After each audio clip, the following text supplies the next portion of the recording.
Mesdames, Messieurs, peuple congolais,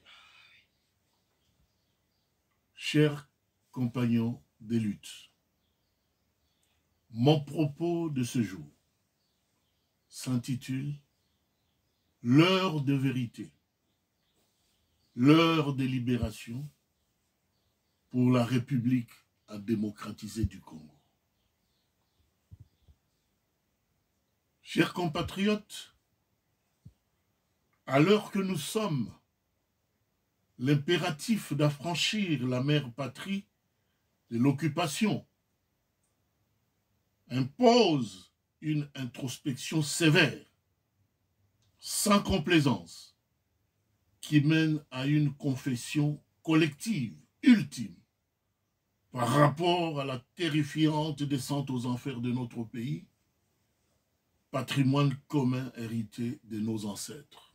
En effet, ayons en toute objectivité le courage de reconnaître sans embâche nos erreurs et nos faiblesses au cours de cette lutte.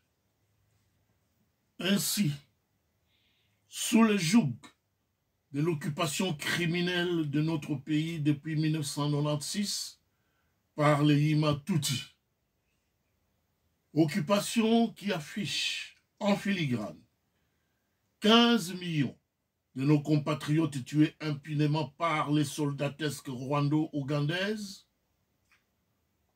nous nous sommes comportés ostensiblement en maillon faible. Nous avons fait montre d'une passivité coupable face à l'ennemi à cause de notre désunion, de nos égaux et des trahisons récurrentes de certains Congolais à la cause nationale. Ces vices inhérents à une certaine nature humaine ont été contre-productifs pour le combat des libérations nationales, nous empêchant même à nous venger de nos morts, moins encore à inquiéter vigoureusement nos ennemis extrémistes et génocidaires Tutsis. Nous sommes humiliés, autant que nos ancêtres, morts pour la patrie, de voir nos bourreaux se pavaner librement sur les lieux de leur forfait innommable sans être inquiétés le moins du monde. Ces conquistadors de tristes mémoires poursuivent allègrement l'œuvre diabolique d'assujettissement des Bantous congolais. Leur plan funeste de balkanisation progresse à pas de géant avec la complicité des puissances occidentales et leurs chiens de chasse rwando-ougandais qui utilisent comme rabatteur le nommé Félix Tshilombo, président nommé, catapulté à la tête de notre pays, devenu ensuite traître à la nation pour sa collaboration avec les pays agresseurs.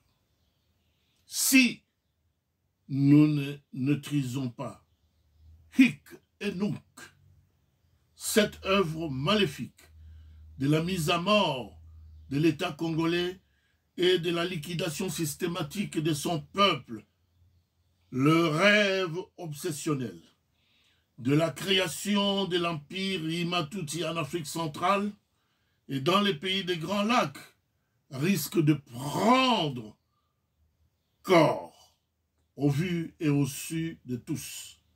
Et par voie de conséquences, nous serons à jamais la honte éternelle de nos futures générations. Jeunesse congolaise, ceux des politiciens qui vous tiennent en laisse avec des discours et des narratifs des élections trois fois piège à con au moment où le pays est totalement et systématiquement sous l'occupation et sous le contrôle de puissances étrangères, considérer ces messieurs et dames comme des collabos et, mieux encore, des alliés objectifs de nos ennemis. Ces messieurs et dames agissent pour leurs intérêts personnels et ne se soucient pas du bien-être de nos populations, vautrées sous le poids des pauvretés et des misères endémiques. Je vous épargne des exemples et des faits traumatisants et pathétiques.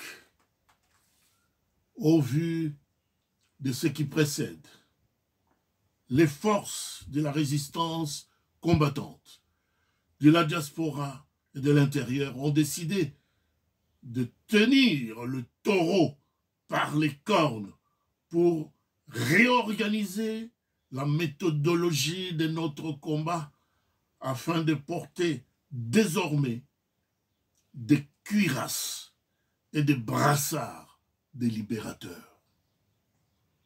C'est ainsi que le 1er octobre 2022 dernier, journée dédiée à la commémoration du 12e anniversaire du rapport mapping de l'ONU, il s'est tenu à Lausanne, en Suisse, les assises des États généraux de la résistance congolaise pour adopter un nouveau paradigme qui fait désormais de tout Congolais de souche un soldat de liberté.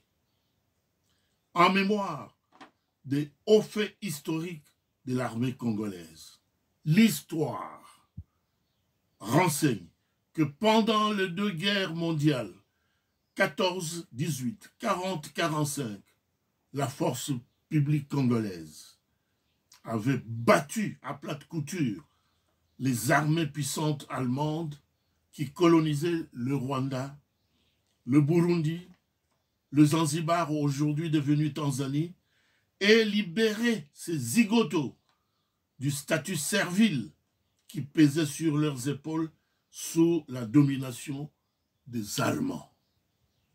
Ces ingrats que nous avons libérés et accueillis comme réfugiés dans notre pays doivent être chassés illico presto pour tous les crimes qu'ils ont commis contre notre peuple, pourtant accueillant. Les États généraux de la résistance ont levé en substance des options pertinentes et idoines. 1.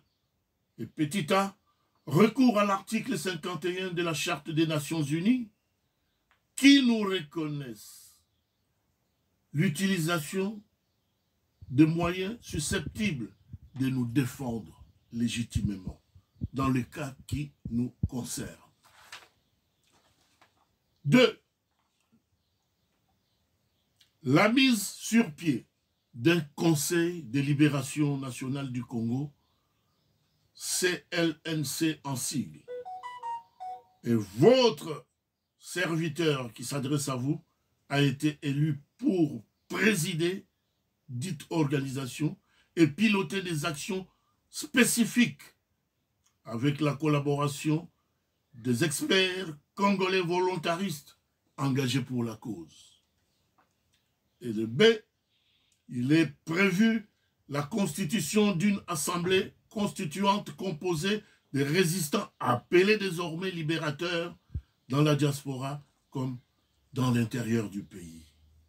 Et enfin, dans chaque pays d'accueil, les Congolais qui y résident sont appelés à désigner le plus rapidement que possible les représentants plénipotentiaires qui seront validés par le président du bureau du Conseil national de libération et le plus tôt serait le mieux.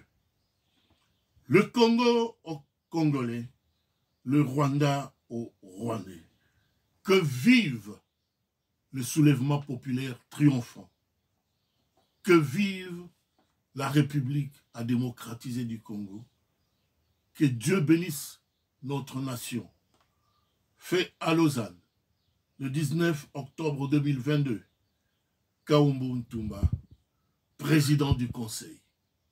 Ingeta, Ingeta, Ingeta.